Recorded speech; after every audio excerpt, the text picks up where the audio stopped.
for the Civil Rights Division at the U.S. Department of Justice. Joining me is Ryan Buchanan, U.S. Attorney for the Northern District of Georgia. The Justice Department has completed a comprehensive investigation into conditions at the Fulton County Jail here in Fulton County, Georgia. Our investigation finds long-standing unconstitutional, unlawful, and dangerous conditions that jeopardize the lives and well-being of the people held there.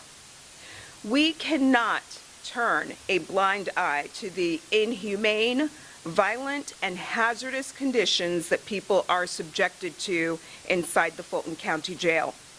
Detention in the Fulton County Jail has amounted to a death sentence for dozens of people who have been murdered or who died as a result of the atrocious conditions inside the facility.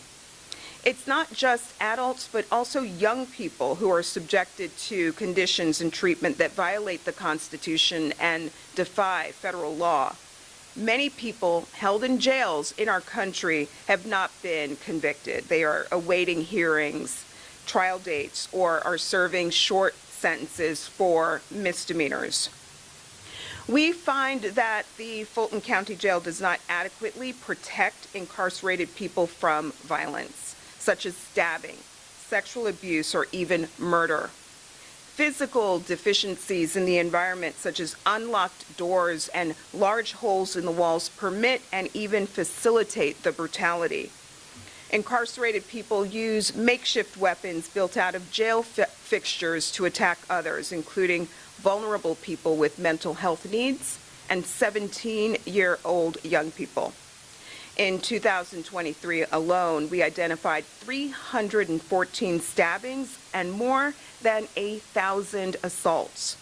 This rate of violence exceeds what we've seen in other cities across the country. The Fulton County Jail had as many stabbings in a single month as the Miami-Dade County Jail had all year, and that's a facility with 1.5 times more people. Since 2022, 6 people in the jail have lost their lives to violence. I'll walk through additional court findings set forth in the report that we're issuing today. Living conditions at the jail are hazardous and unsanitary. Housing units are flooded from broken toilets. Roaches, rodents, and pests abound. Standing water, exposed wiring, and vermin make living areas unsafe. The jail does not provide enough food, leaving people severely malnourished. The jail fails to provide constitutionally adequate medical and mental health care to people at the jail, exposing people to preventable bad outcomes, including injury, seriousness, illness, pain and suffering, mental health decline, and even death. The lack of security staff and failure to prioritize health services impede access to care. Medical emergencies do not receive appropriate medical responses. People at risk of suicide do not receive sufficient protection, and people with serious mental health needs do not receive adequate treatment. The jail uses solitary confinement, also known as restrictive housing, in discriminatory and unconstitutional ways that expose people, particularly 17-year-olds and people with mental health disabilities, to risk of harm, including acute mental illness and self-injury. The jail uses lengthy confinement in restrictive housing as punishment without written explanation, which violates due process. As Georgia is one of only 4 states where the juvenile justice system's jurisdiction ends at 16, there are 17-year-old boys and girls also held at the jail, and these 17-year-old boys and girls are exposed to particular harm. The jail does not provide special educational services to 17-year-olds who are entitled to them under a federal law known as the Individuals with Disabilities Education Act.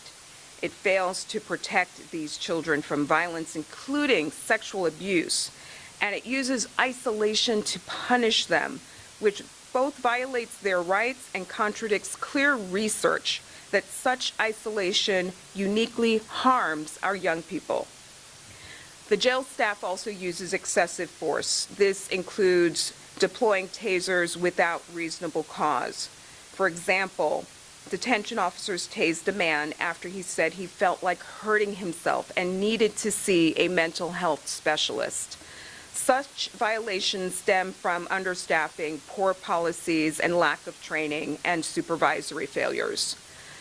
The summary that I have just shared is harrowing enough, but individual experiences are gut-wrenching. For example, LaShawn Thompson, a black man with serious mental illness, entered the jail on low-level charges and was confined to the mental health housing unit.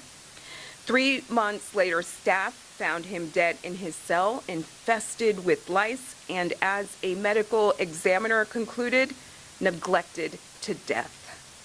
Several months before that, another black man with serious mental illness died after he stopped taking his medication. 2 more black men with mental health disabilities were murdered by their cellmates. Weeks after we opened our investigation, 6 more black men died at the jail. All of this is a racial justice issue. 91% of the people living in these abhorrent, unconstitutional conditions are black, as compared to 45% of Fulton County's overall population. It's also important to note that the vast majority of the approximately 2,000 people held at the jail have not been convicted of a crime. They are awaiting hearings and have yet to be tried, many of them. There are also a significant number of people with mental health disabilities.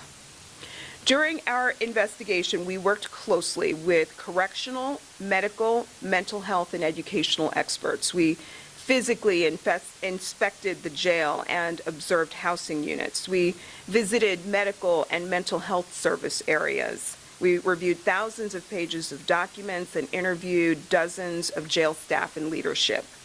And we listened to the people held inside the jail and their advocates and their family members. We thank officials for their cooperation, and we thank all of those who provided valuable information and whose advocacy predates this investigation. I'll note that officials have taken preliminary steps to improve conditions, but they simply are not enough. We hope our findings report sounds an alarm that will prompt the Fulton County Board of Commissioners and the Sheriff's Office to swiftly implement the comprehensive reforms necessary to ensure constitutional conditions going forward.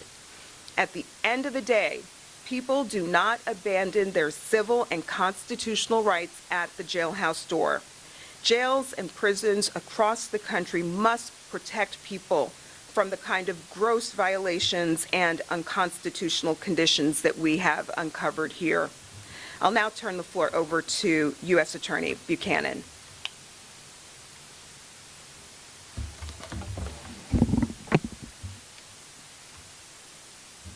Good afternoon.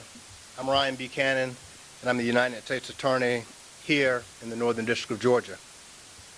1974, Supreme Court Justice Thurgood Marshall wrote, "When the prison gates slam behind an inmate, he does not lose his human quality, his mind does not become closed to ideas, his yearning for self-respect does not end, nor is his quest for self-realization concluded."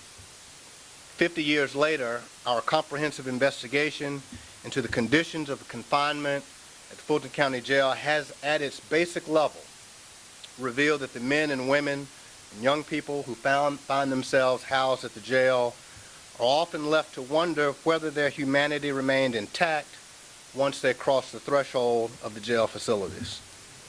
Whether at the main jail, which is known to many in our community as Rice Street, or at its annex facilities, people in custody in Fulton County who are accused of crimes or awaiting formal charges or trials must protect themselves from brutal physical attacks by other detainees, subjected to frequent excessive force, manage their well-being with inadequate food and unsanitary living conditions, and hope that they can find access to a strained medical and mental health care program. The most obvious casualties of the civil rights violations occurring in the jail are those who leave the jail in body bags. But our investigation has revealed hundreds more injured, traumatized, and dehumanized people, all of whom are just as deserving of the protections of the Constitution as all of us in this room.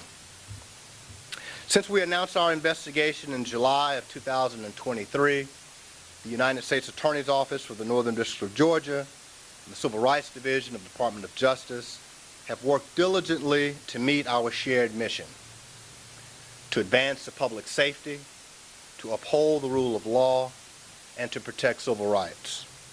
There is no greater example of this mission at work than protecting and vindicating the rights of those who are under the custody and control of jail authorities, who themselves are duty-bound to protect the public and those in their custody.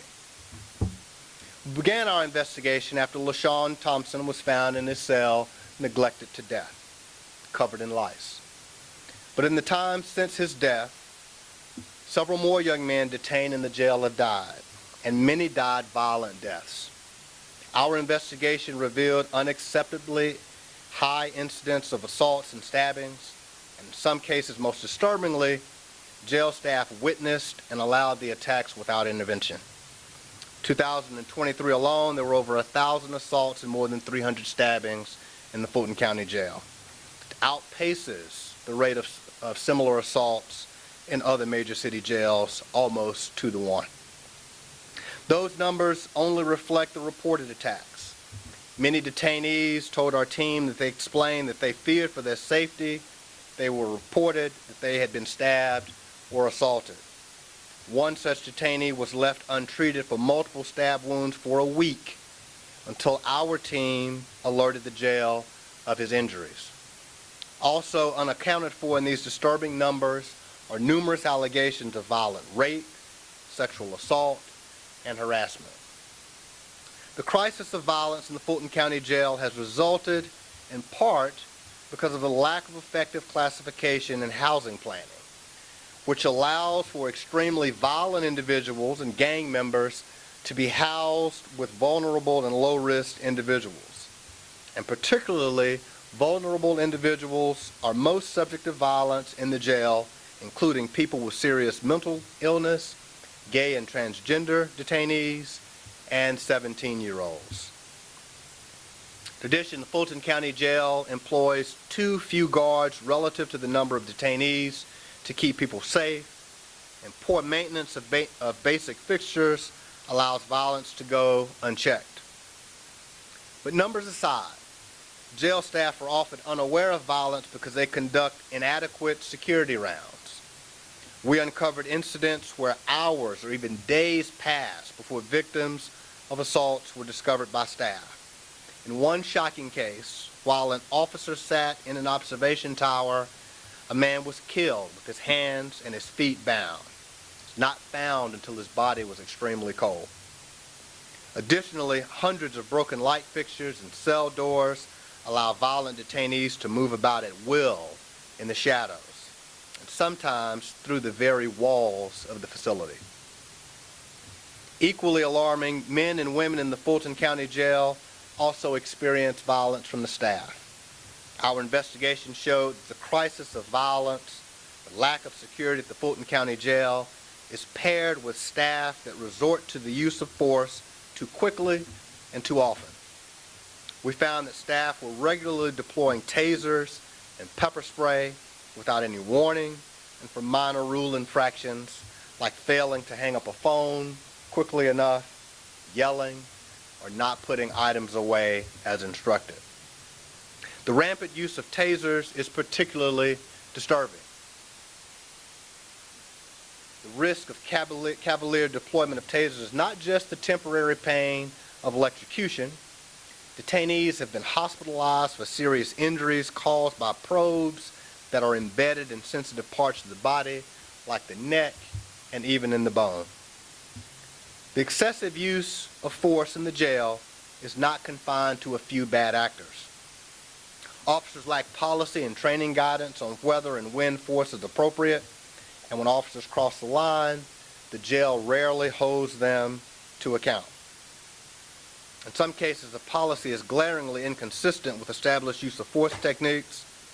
Written policies explicitly state that staff may deploy their tasers against suicidal or emotionally disturbed persons without any assessment of danger to themselves or to others. Staff are permitted to use force when a person interrupts their work, and the use of force reports and supervisor reviews bear this out. Supervisors rarely assess a need for the use of force if they do it at all. Perhaps most concerning, our investigation showed that even when the jail determines that an officer used excessive force, discipline is virtually non-existent. Those officers go back to their jobs to repeat the same conduct. Aside from the glaring risk of violence, detainees face the insidious threat of unsafe living conditions, constant exposure to rodents and pests, and an unsettling disregard for food safety. Detainees in the Fulton County Jail lack basic necessities like working toilets and sinks, and are exposed to flooding, standing water, mold, and what can only be described as filth. Pests carrying bacteria and disease not only run rampant in food preparation areas, but have infested the bodies of the people in the jail, people like LaShawn Thompson. Earlier this year, our team was evacuated from a housing unit in the jail because of a lice outbreak. Given the high incidence of violence in the jail, the need for adequate medical and mental health care is critical. But Fulton County Jail has failed to provide constitutionally adequate care to the men, women, and young people in the custody of Fulton County Jail in virtually all respects. For a time, because of the unsafe conditions in the jail, Fulton County's health care provider, NAFCare, nearly terminated its contract to provide medical and mental health services for fear that their staff would become victims of the dangerous environment without proper security escorts. The lack of security left an entire floor of the jail without adequate access to care because it was simply too dangerous for the health care workers to go inside. Medication and treatment are often impeded by flooding in a unit, power outages, and the unavailability of officer escorts. This lack of care in the Fulton County Jail has led to at least 17 non-homicide, non-suicide deaths in 2022 and 2023, a rate that is more than twice the national average since 2019. A detainee who reported chest pain later died of a heart attack. Jail failed to assess a man for rapid weight loss before he died, much like LaShawn Thompson, who died after losing over 30 pounds in 3 months. These figures likely underreport the true death toll of people who were transported out of the jail to Grady Hospital and died outside of the jail walls.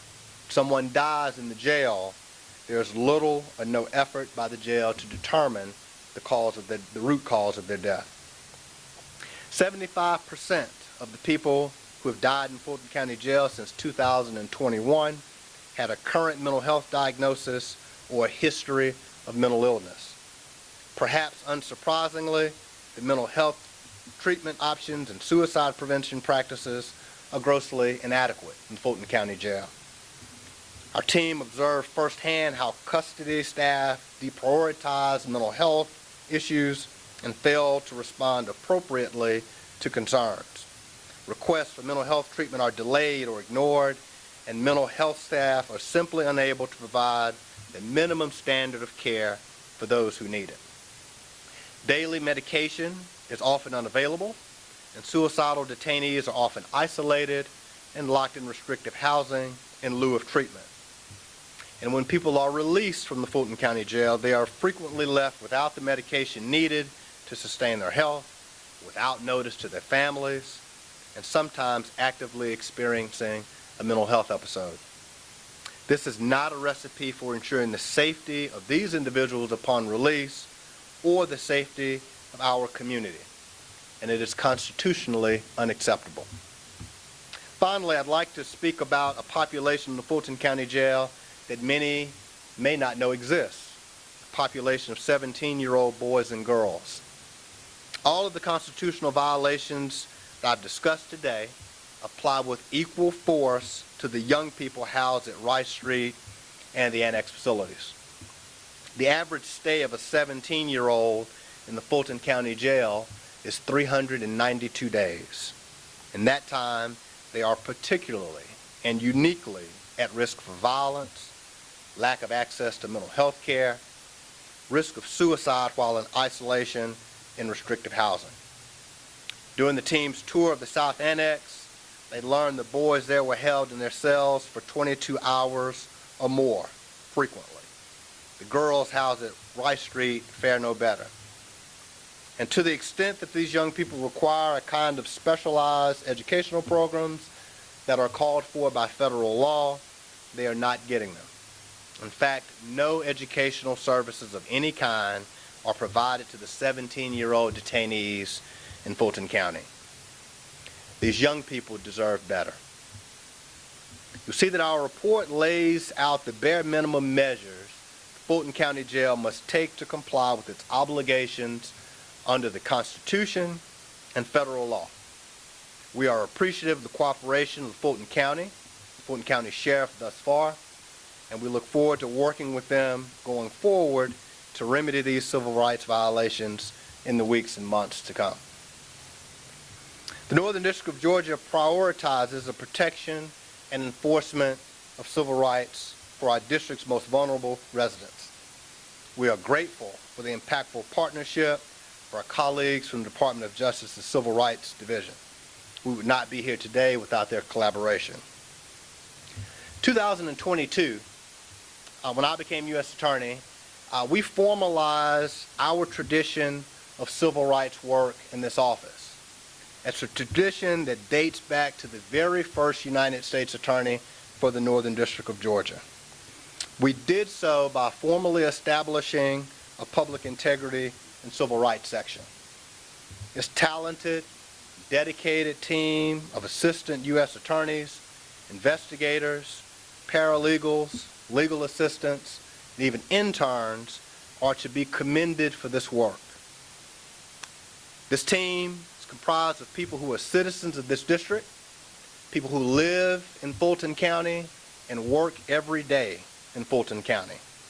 They have spent countless hours in the Fulton County Jail speaking with the men, women, and young people housed at the Fulton County Jail. I'm proud to be their colleague. I'm grateful for their relentless effort in upholding the rule of law, advancing the public safety, and protecting civil rights. That's our mission. We relish the opportunity to fight for the rule of law, for the safety of our citizens, and for the civil rights of every human being who lives in the Northern District of Georgia.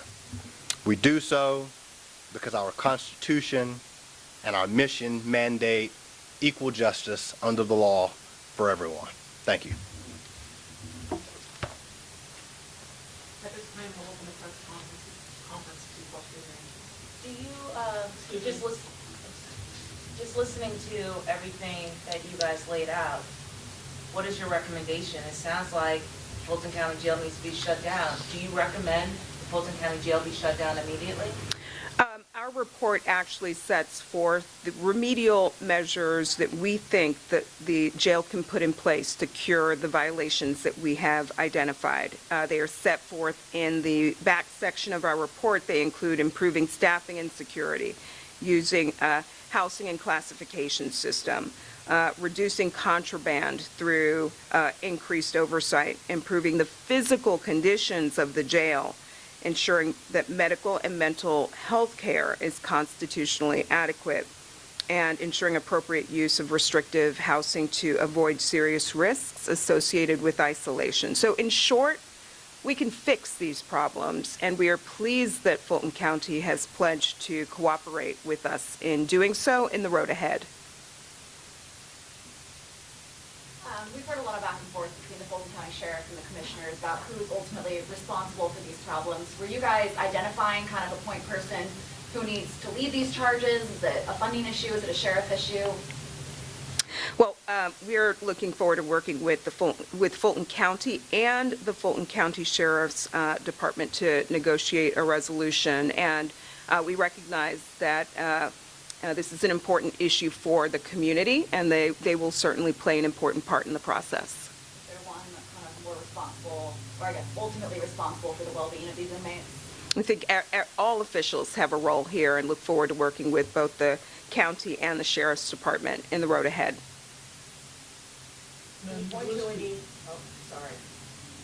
What is your specific time frame, and then how will your office proceed based on the efforts of the county to address this issue? We are hoping to turn the page today. We've provided our findings to the county and look forward to moving swiftly to address the violations that we have identified. This is a life and death matter for many, given the severity of the violations that we have uncovered. Have they been given a time frame to address it? No specific time frame, but we are ready to roll up our sleeves and work now with the county to address these serious issues. And you listed a number of civil rights violations. Is anybody being held accountable for the actions that have happened thus far, be it charges, legal action? Who's being held accountable? Is anybody being held accountable for what's happened? It's an important question. We have heard the calls for accountability. This is a civil investigation carried out pursuant to a federal law known as the Civil Rights of Institutionalized Persons Act. What we're seeking to do here is put in place the systemic reforms needed to ensure the safety of those housed at the Fulton County Jail going forward. I know things are laid out in the report, black and white, but did you know it was going to be this bad, this inhumane, unconstitutional when you went in? And does any of this shock you? Of course it's shocking. People have died. We started in July of 2023 after the tragic death of LaShawn Thompson. Obviously, when you start something where someone has died, you're already at, in many respects, rock bottom.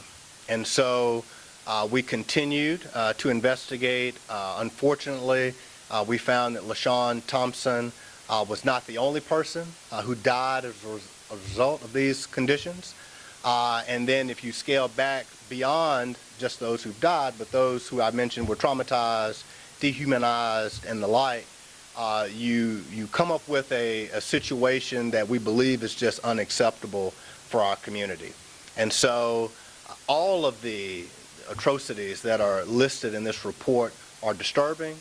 All warrant prompt attention by the Fulton County authorities, and we look forward to working with them as quickly as possible to provide a remedy. Have you been in contact with LaShawn Thompson's family? They've been very vocal about his death, held protests, all kinds of things. Have you guys personally reached out, or the team reached out to the Thompson family? We've been in touch with a number of families, a number of advocates, and people housed at the jail, all who shared their testimony, and those stories and lived experiences of people housed at the Fulton County Jail very much informed the findings that we issue today. Is there any kind of action you guys can take to ensure that these recommendations become reality, or become reality in an efficient manner? Well, as I said, we are prepared to roll up our sleeves and begin working today with Fulton County officials to address these violations, but we hope our findings report sends a loud message to other officials across the country about the need to ensure that conditions for people housed in jails in our country need to comply with the Constitution and need to comply with federal law. I'm hopeful at the end of the day that Fulton County can put in place the reforms, measures, and best practices necessary so that it might stand as a model for other institutions across the country. There's no fines or anything, they weren't able to comply or anything like that? This is a civil investigation, and the remedial measures set forth in our report include policy changes, trainings, staffing measures, and other action steps necessary to cure the violations. Thank you.